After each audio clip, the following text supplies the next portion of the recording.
বিখ্যাত সাহাবী, তার নাম কি? দাহিয়াতুল কালবি। ইতিহাস আপনারা জানেন।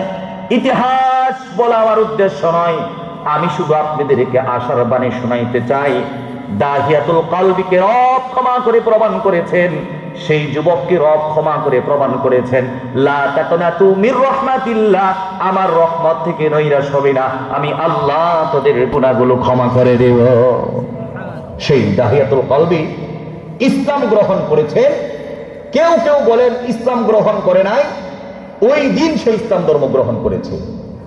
সহিহ রাওয়ায়াত অনুযায়ী সেই ইসলাম গ্রহণ করার পরে এমন কান্নাকাটি করে, তার কান্নাকাটির কারণে স্বাভাবিকভাবে সাহাবীরা জীবন যাপন করতে পারে না। কয়েকজন সাহাবী এসে আল্লাহর নবীর কাছে অভিযোগ করলো, ও আল্লাহর নবী, মুসলিম হয়েছে একজন সাহাবী, কেমন কান্নাকাটি করে, তার কান্নাকাটির কারণে আমরা ঘুমাইতে পারি না, তার কান্নাকাটির কারণে আমরা খাইতে পারি না, চলতে পারি না। ও গো নবী, এই সাহাবীর সাথে ব্যক্তিগতভাবে একটু পরামর্শ করে তার কান্নাকাটির ব্যবস্থাটা বন্ধ করে দেন। নবী ডাক দিয়ে বলেন, দাহিয়াতুল কালবি, এইদিকে আয় রে বাবা, এইদিকে আয়। মা কানা আল্লাহু লিউআযযিবাহুম ওয়া আনতা ফীহিম, যত গুনাহ তুমি করেছিলা সব গুনাহ তো মাফ হয়ে গেছে, তাহলে কেন তুমি কাঁদো? মায়ুবকি কায়াশা, তোমাকে কিসে কাঁদাই আমাকে একটু বলো। দাহিয়াতুল কালবি বলে, আল্লাহর নবী, আমি ইসলাম গ্রহণ করেছি, সব গুনাহ মাফ হয়ে গেছে, কিন্তু আমি জীবনে এমন একটা গুনাহ করেছি, মাফ হয়েছে নাকি জানি না, কিন্তু যখন গুনার কথা মনে হয় তখন নিজের কলিজাকে আর সান্ত্বনার বাণী শোনাইতে পারি না, এমন গুনাহ করেছি। রাসূল বললেন, কি করেছো বলো আমাকে। দাহিয়াতুল কালবি বলে, ইয়া রাসূলুল্লাহ, ইয়া হাবিবাল্লাহ, আমি আমার জীবনে 4টা কন্যা সন্তানকে জীবন্ত মাটির নিচে পুঁতে রেখেছি। সারা জীবন ওয়াজ শুনেছেন দাহিয়াতুল কালবি তার সন্তানকে মাটির নিচে পুঁতে রেখেছে। জাওহরি বলে যায়, সে দাহিয়াতুল কালবি শুধু তার একটা সন্তানকে মাটির নিচে পুঁতে রাখে নাই, দাহিয়াতুল কালবি তার 4টা সন্তানকে মাটির নিচে পুঁতে রেখেছে। কয়টা সন্তান? 4টা সন্তান। এই জন্য আল্লাহ রাব্বুল আলামিন সূরা আরাফের 58 নম্বর আয়াতে বলেওছেন, মহিলারা তোমরা সম্মানী। আগেকার যুগে মহিলা যদি হতো, কন্যা সন্তান যদি কেউ জন্ম দিত, লোক লজ্জার ভয়ে নিজের মাথাকে ঢেকে রাখতো, মানুষের সামনে পরিচয় দিত না, নিজের সন্তানকে জীবন্ত মাটির নিচে পুঁতে রাখতো। আমি আল্লাহ তোমাদেরকে তো এত সম্মানী করেছি, আমি আল্লাহর নবী তোমাদেরকে এত আশার বাণী দেখিয়েছি, ইসলামের সুশীতল বাতাস দিয়েছি, এখন মেয়েরা গোল্ডেন বয় হয়ে যায়। গোটা বাংলাদেশ নয়, গোটা পৃথিবীতে পরীক্ষার রেজাল্টেও মেয়ে প্রথম হয়ে যায়। প্রত্যেকটা স্কুল, প্রত্যেকটা মক্তব পর্যন্ত খুঁজে খুঁজে দেখবেন রুল 1, 2, 3 মেয়ে গরিব বেশি, কারণ ওরা শুধু পড়ে আর ফুলারা একটা কলম কিনতে গেলেও 10টায় মিল্লা সিল করে। আওয়াজ দিয়ে বলুন ঠিক কিনা? কলম একটা শেষ, ফুলাই পেতেছে, বা পরীক্ষা সকালে কইতেছে আব্বা কলম শেষ, কলম একটা লয়ে তাড়াতাড়ি 5 টাকা লয়ে যা, ফকের থেকে 5 টাকার বদলে টেহা লইছে 100, দরকার কয় টাকা? কলম কিনতে গেছে শেষুয়া বাজার, আর 2 বন্ধু আছে মোটরসাইকেল দিয়ে, উঠবি নাকি? কই দেবি? কই জঙ্গল কোট? 2 মোটরসাইকেল দিয়ে একেবারে পদুর বাড়ি পার হইয়া, মানকুন পার হইয়া একবারে মধুপুরের রাস্তা দিয়ে জঙ্গলে ঢুকছে। রাত যখন 2টা বাজে, দরজার মধ্যে টোকা দিছে, বাপে জাড়া দিয়ে দৌড়ানি করে কলম কিনা শেষ হয়েছে। এই জন্যই রোল খালি 3-এর পরে। আর মেয়ে ঘুমায় ঘুমায় আব্বা কলম লাগবো, বাপে মাথার মধ্যে হাত বুলে আদর করে জ্যামিতি বক্স দিয়া কলমও দিলাম, এখানে ডায়েরিও আছে, জ্যামিতি বক্সও আছে, ফাইলও আছে পরীক্ষা দেওয়ার। আওয়াজ দিয়ে বলুন ঠিক কিনা? অর্থাৎ বাবার সাথে মেয়ের সম্পর্ক কম নাকি বেশি? এটা কি আমার কথা, আপনার কথা, নাকি আল্লাহ এবং তার রাসূলের?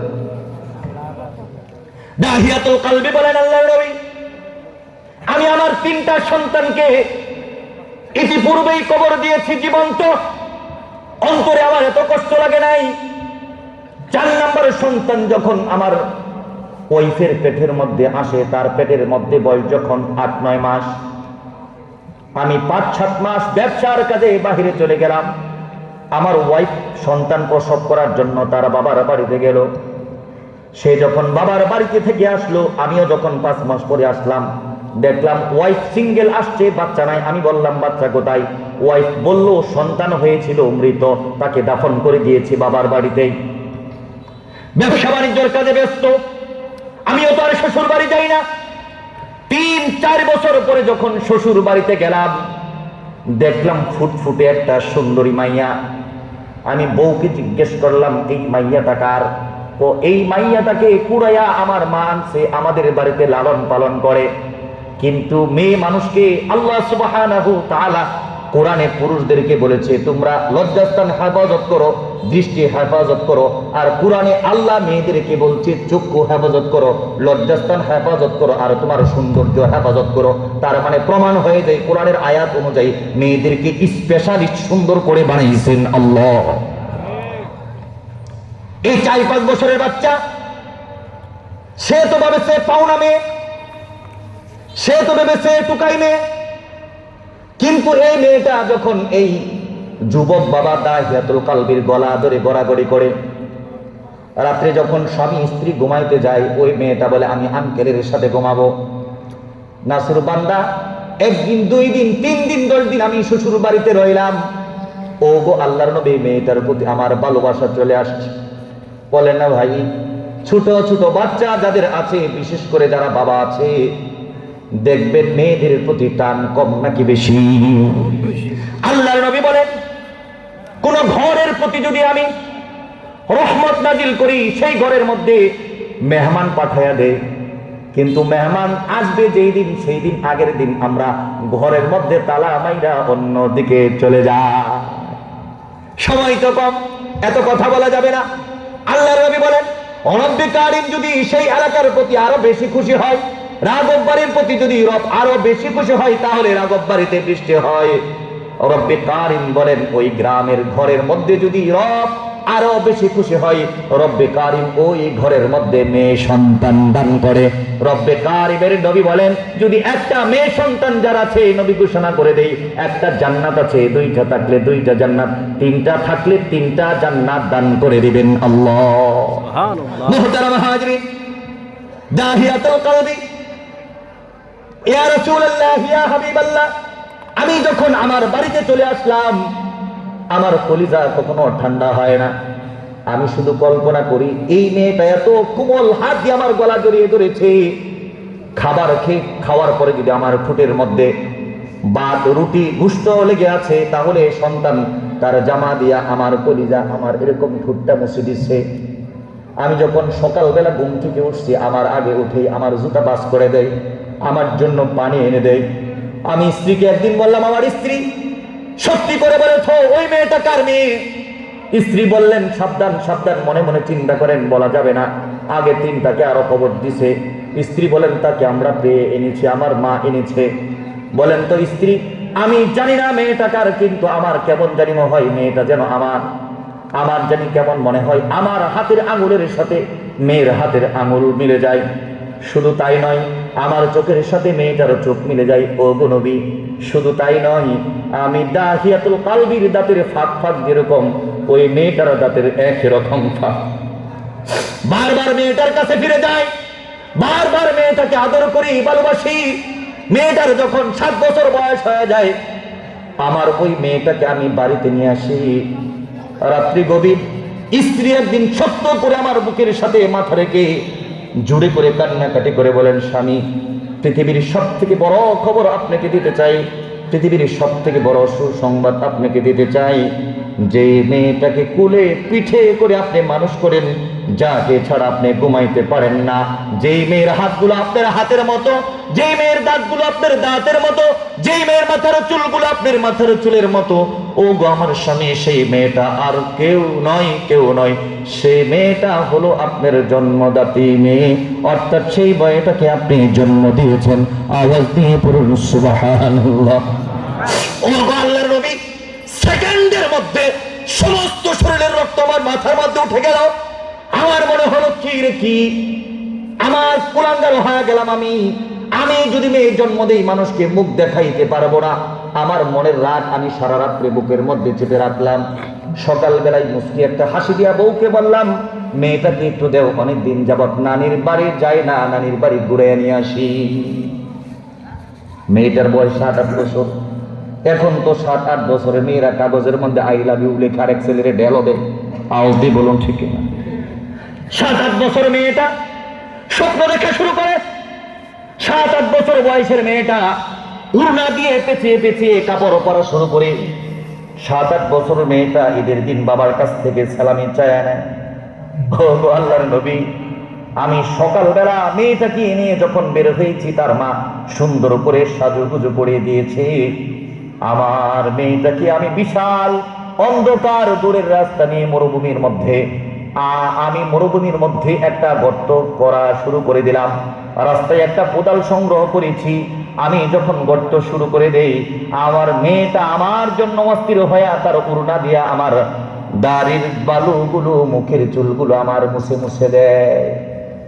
আমি ঘেমে যাই। আমার মেয়েটা তার উড়না খুলে আমাকে বাতাস করে। আমি ক্লান্ত হয়ে বসে পড়ি।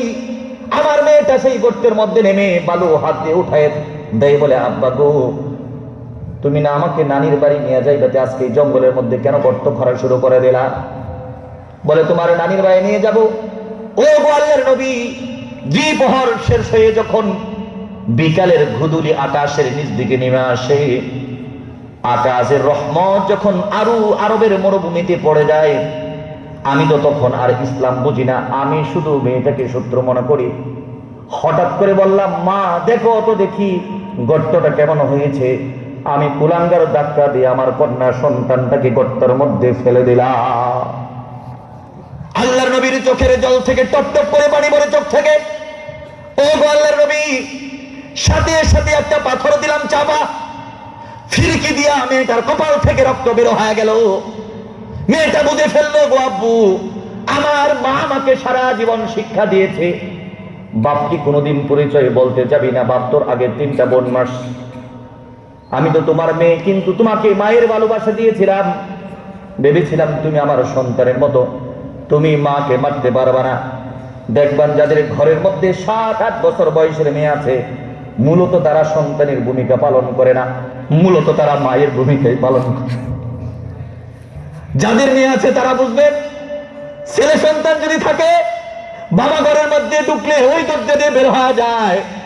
মেয়ে সন্তান যদি থাকে, দৌড়ে এসে বাবার পকেটের মধ্যে হাত। মেয়ে সন্তান যদি থাকে, বাবার জন্য আলু ভর্তা করে আর বলে, আব্বা আমি আজকে তোমার জন্য আলু ভর্তা করেছি। মেয়ে সন্তান যদি থাকে, বাবার জন্য টেবিলের মধ্যে এইভাবে খাবার বিছায় রাখে, আব্বা আজকে আমি তোমার জন্য খাবার রান্না করেছি। আমি তো জীবন অনেক দেখেছি, 8-9 বছরের বাচ্চা রেখে মা তার বাবার বাড়িতে 10 দিন থাকে। 8-9 বছরের বয়সের বাচ্চা বাবার খেদমত করে রান্না বান্না করে। ও আল্লাহর নবী, আমার মেয়েটা চিৎ হয়ে কবরের মধ্যে পড়ে গেল। 2টা হাত এইভাবে জোর করে বলতেছে, আব্বু আমাকে ক্ষমা করে দাও, কিয়ামতের আগ পর্যন্ত কোনোদিন পিতার পরিচয় বলবো না। দাহিয়াতুল কলবি কেন, কোনোদিন আরো তোমার বাড়িতে ফিরে যাবো না গো আব্বু। আমি মক্কা ছেড়ে, মদিনা ছেড়ে বহু দূর দেশে চলে যেতে চাই, আমাকে ক্ষমা করে দাও। ও গো আল্লাহর নবী, সেই দিন আমার অন্তরের মধ্যে এতটুকু রহমত হয় নাই। আমি পাথর চাপা দিতে দিতে, বালি ফেলতে ফেলতে আমার 4 নাম্বার জীবিত কন্যাটাকে যখন মাটিতে পুঁতে রেখেছি, সেই দিনে আমি কান্না করে ইসলাম গ্রহণ করেছি। কিন্তু এখনো আমি নামাজ পড়তে যাই, আমি রুকু করতে যাই, আমি সাজদা করতে যাই, 24টা ঘন্টা আমার কানের মধ্যে শুধু একটা আওয়াজ বাজে, আব্বু আমাকে ক্ষমা করে দাও। মুসলমান ভাইয়েরা আমার, এই জন্যই যাদের মেয়ে আছে, মেয়েদের প্রতি ইনসাফ করবেন, স্ত্রীদের প্রতি ইনসাফ করবেন। এই যে পর্দার আড়ালে আমার মায়েরা আছে, আমরা বক্তারাও যারা সাধারণত ওয়াজ করি, মেয়েদের পর্দার ওয়াজ করতে গেলে, স্বামীর খেদমতের কথা বলতে গেলে মেয়েদেরকে এমন ধুলাই করি, এমন ধুলাই করি, মেয়েরা শেষ পর্যন্ত বলেই ফেলে, এই বক্তারে আর আনবেন না। কিন্তু একজন স্বামী যদি মেয়ের পক্ষে না থাকে, খোদার কসম এই পৃথিবীতে তার মতো নিরহ মানুষ আর না। নিজের সন্তানকে দিয়ে কল্পনা করুন, 18 বছর 20 বছর যেই মেয়ে আপনার ঘরের মধ্যে সকাল 10টা পর্যন্ত ঘুমাইছে, 18 বছর 20 বছর বয়স যেই মেয়ে কোনোদিন হাড়ি পাতিল মাজে নাই, যেই মেয়ে কোনোদিন ঘর ঝাড়ু দেয় নাই, কোনোদিন রান্না করতে গেলে স্ত্রীকে বকেছেন মেয়েকে কেন বসাইছো, হাত পা কালো হয়ে যাবে। এই মেয়েটা যখন আবার যৌথ ফ্যামিলিতে বিয়ে হয়ে যাচ্ছে, ফ্যামিলিতে 20-25 জন মানুষে খাবার করে, 3-4টা বড় বড় ননদ আছে, ননাস আছে, শাশুড়ি আছে জোয়ান, এরপরেও তারা সকাল 11টার সময় ঘুম থেকে উঠে ভাতের মধ্যে লবণে কম হয়েছে, তরকারির মধ্যে মরিচে বেশি হয়েছে, এমন ভুল ধরে আওয়াজ দিয়ে বলুন ঠিক কিনা? সুতরাং মেয়েদের প্রতি ইনসাফ করতে হবে। ইনসাফ করে আপনাকে আমি কোন ভাষা দিয়ে বোঝাবো?